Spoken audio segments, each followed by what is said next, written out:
Olá, tudo bem? Estou aqui mais uma vez para trazer mais uma informação importante para vocês. O Evangelho de Salvação dos Adventistas e das Testemunhas de Jeová não é o mesmo Evangelho da Bíblia. É isso mesmo que eu vou falar para vocês. Vou mostrar que o Evangelho que é pregado pelos Adventistas e pelas Testemunhas de Jeová não é o mesmo pregado pela Bíblia Sagrada. Então vamos começar. Os Adventistas, eles acreditam que em 1844, Jesus Cristo, ele lá no céu passou do santo para o santíssimo. E ali iniciou a obra do juízo investigativo. Ou seja, os casos dos justos mortos têm estado a passar em revista diante de Deus. Então, quando esta obra de juízo dos mortos terminar, vai começar a obra do juízo dos vivos. Então, segundo os Adventistas, desde 1844, Jesus está julgando os mortos.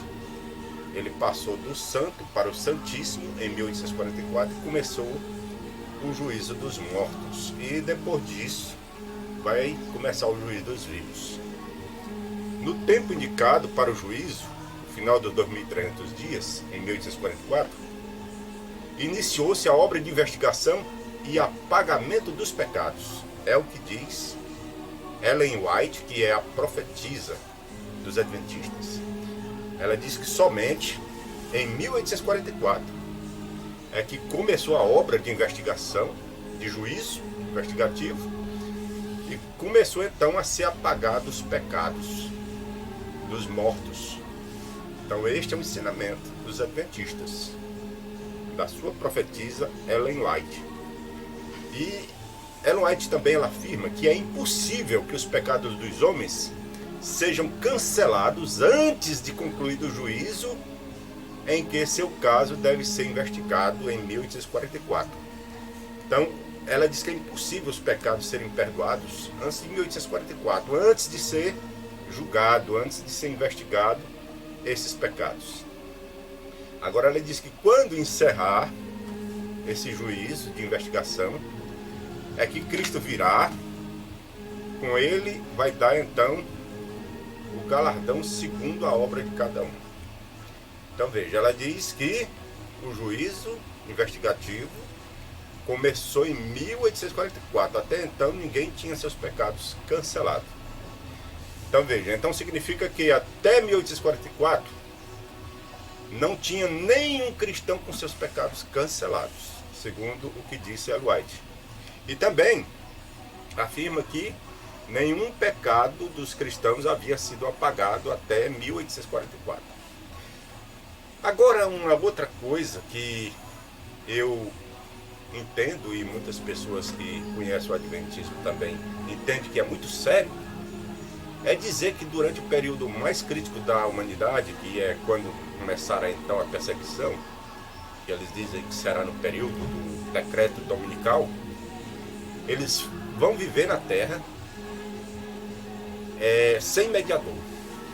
Então diz que os que estiverem vivendo sobre a terra quando a intercessão de Cristo cessar no santuário celestial, então diz que quando Cristo deixar de interceder, então deverão viver então sem mediador, na presença do Deus Santo. Já pensou? Se já é difícil para o cristão permanecer de pé, tendo a Jesus como mediador, a ajuda do Espírito Santo, quanto mais vai ser difícil então, durante o período mais crítico, a pessoa ficar sem mediador. Então ela diz que deixando Jesus no santuário, as trevas vão cobrir os habitantes da terra. Naquele tempo terrível, os justos devem viver à vista de um Deus santo, sem intercessor, sem mediador. Então este é o evangelho dos Adventistas do sétimo dia. Então ela diz que a salvação de sua própria alma depende de seus esforços individuais. Então a salvação vai depender dos esforços individuais de cada crente adventista. Então veja que a salvação que é pregada pelos adventistas é uma salvação que ainda não houve apagamento dos pecados, os pecados não foram cancelados, porque só começaram a ser julgados em 1844. né? Depois que julgar todos os vivos, os mortos, então começa o juízo dos vivos, né? E durante a tribulação, ou durante o decreto dominical, o tempo mais difícil que haverá, né? Segundo eles, não haverá mais mediador. Jesus não será mais mediador para os adventistas. E outra coisa que Ellen White ensinou é que a salvação vai depender da guarda do sábado. Isso mesmo. O sábado, segundo Ellen White, vai ser a pedra de toque da lealdade. Então, naquele período do decreto dominical, o sábado vai ser o toque de lealdade, né? Pois é o ponto da verdade especialmente controvertido. Quando sobrevier aos homens a prova final, traçar-se-á a linha divisória entre os que servem a Deus e os que não servem, segundo Ellen White, na questão do sábado. Então, os que guardarem o sábado é os que servem a Deus, os que não guardarem é os que não servem. Então, eles dizem, ensinamos que aquele que é salvo torna evidente a sua salvação guardando os mandamentos de Deus, embora não haja salvação em guardar a lei, a condenação em guardá-la. Então, segundo eles, não guardar o sábado, a pessoa será condenada. Então, eles dizem que o sábado é obrigado. E Ellen White ainda diz, santificar o sábado ao Senhor importa em salvação. Então, ela diz que para a pessoa ser salva, tem que santificar o sábado. Mas conforme nós cristãos sabemos, no novo pacto, não foi dado o mandamento para guardar o sábado. Então o sábado não foi dado para o cristão. O sábado era apenas do velho pacto. Então nós não podemos ser julgados pelo mandamento que não consta no Novo Testamento. Então no Novo Testamento não foi ordenado para o cristão guardar o sábado. Então nós não poderemos ser julgados pelo mandamento que não foi dado, né? Agora, a salvação das Testemunhas de Jeová também é uma salvação que não está de acordo com a Bíblia. Por quê? Porque as Testemunhas de Jeová, a partir de 1935, passaram a ensinar que somente os 144 mil, eles já têm a certeza da salvação, eles são justificados. Mas a grande multidão, lá de Apocalipse 7, ainda não está justificada, não está salva. Porque, segundo as Testemunhas de Jeová, a grande multidão, ela vai ter que passar ainda 1000 anos, e depois dos 1000 anos é que vai ter o teste final. Aí quem for fiel, quem não seguir a Satanás, é que vai ser salvo. Então até agora, nenhuma testemunha de Jeová pode dizer que é salvo. Somente os que fazem parte dos 144 mil, né? Então os que não fazem parte dos 144 mil, ainda vão ser julgados depois do milênio, né? Então eles ensinam que a grande multidão só terá salvação garantida depois dos 1000 anos do reinado de Cristo. Pois eles vão ter que passar pela prova final. E olha o que eles dizem mais. No paraíso, a pessoa vai ser considerada justa aos olhos de Deus, não mais por causa do resgate de Cristo, mas por estar livre do pecado. Então veja, essa heresia. Eles dizem que no paraíso a pessoa vai ser salva não por causa do resgate de Cristo, mas por causa da pessoa estar livre do pecado. Então como é que a pessoa vai estar livre do pecado sem o resgate de Cristo? Então não tem fundamento. Então nossa salvação depende única e exclusivamente do resgate de Cristo. Então veja que este evangelho dos adventistas e o evangelho das Testemunhas de Jeová não é o evangelho que foi pregado por Jesus e por seus apóstolos. Agora vamos ver o que nos tem a dizer a Bíblia Sagrada. Primeiro, o sacrifício que Jesus fez lá na cruz expiou completamente, ou cancelou, apagou completamente os nossos pecados. Em Hebreus, no capítulo 9, versículo 11 e 12, está escrito o seguinte: mas vindo Cristo, sumo sacerdote dos bens futuros, por um maior e mais perfeito tabernáculo, não feito por mãos, isto é, não desta criação, nem por sangue de bodes e bezerros, mas pelo seu próprio sangue, entrou uma vez no santuário, havendo efetuado uma eterna redenção. Então Jesus, quando ele se ofereceu em sacrifício pelos nossos pecados, ali ele ofereceu uma eterna redenção. Então ali Jesus nos redimiu dos pecados.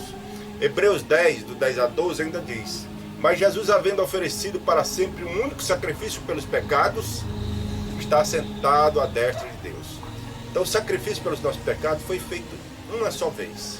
Esse sacrifício vale para todos que aceitam Jesus como Salvador. Hebreus 9, 28 ainda diz: assim também Cristo, oferecendo-se uma vez para tirar os pecados de muitos, aparecerá a segunda vez sem pecado aos que esperam para a salvação. Então, quando Jesus vier, não mais será para oferecer sacrifício pelos pecados, mas para receber aqueles que aceitaram Ele como Salvador. Então, Paulo ele diz o seguinte, em Efésios 1,7: em quem temos a redenção pelo seu sangue, a remissão das ofensas, segundo as riquezas da sua graça. Então, em Jesus nós temos a remissão. Se já somos redimidos, então já somos salvos.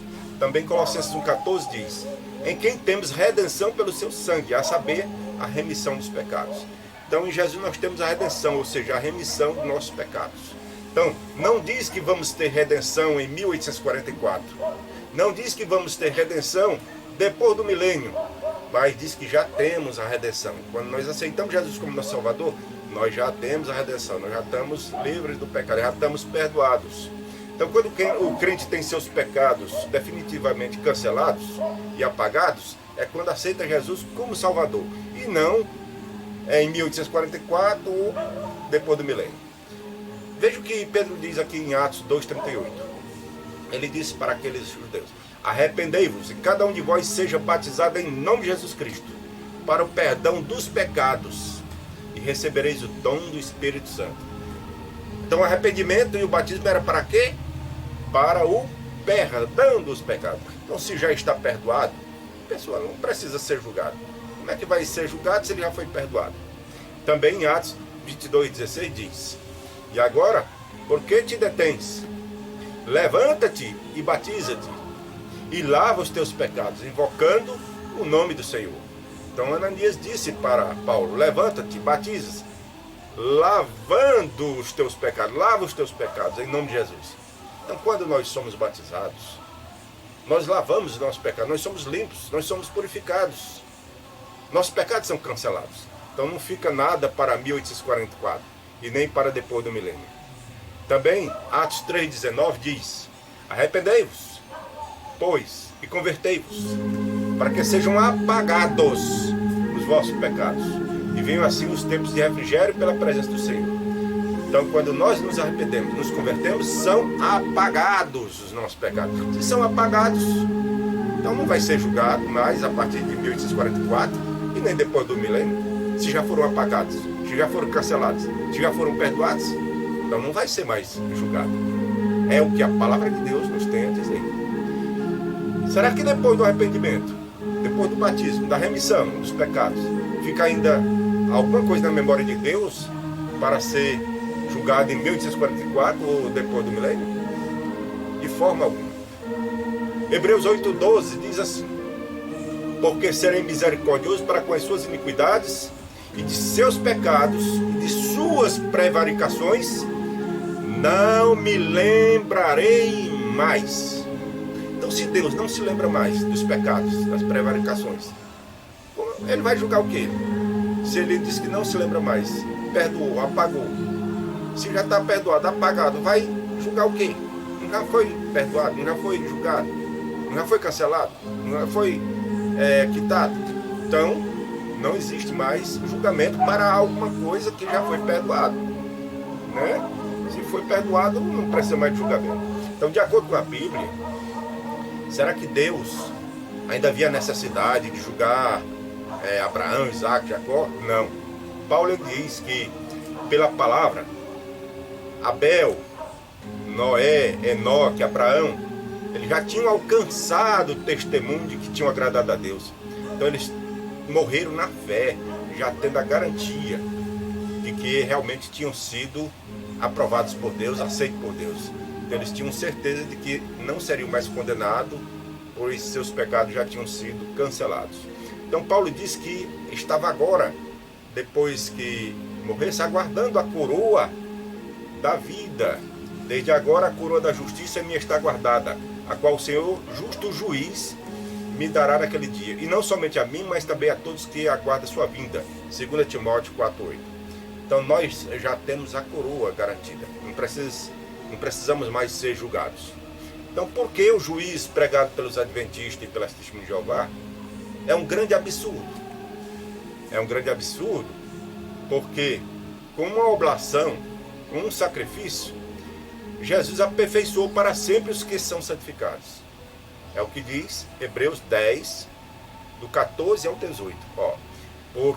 Porque com uma oblação aperfeiçoou para sempre os que são santificados. E também o Espírito Santo nulo testifica. Porque depois de haver dito, esta é a aliança que farei com eles depois daqueles dias, diz o Senhor. Porei as minhas leis em seus corações, e a escreverei em seus entendimentos. E acrescenta, e jamais me lembrarei de seus pecados e de suas iniquidades. Ora, onde há remissão destes, não há mais oblação pelo pecado. Né? Então, se já fomos aperfeiçoados, se Deus não vai mais se lembrar, então não vamos mais ser julgados. Já estamos perdoados, nossos pecados foram apagados, já estamos na garantia da salvação. Isto é o que a Bíblia Sagrada nos tem a dizer. E o próprio Jesus diz em João 5,24, na verdade vos digo, que quem ouve a minha palavra e crê naquele que me enviou, tem a vida eterna. Tem a vida eterna. E não entrará em condenação. Não entrará em condenação. Não vai ser mais julgado. Porque já tem.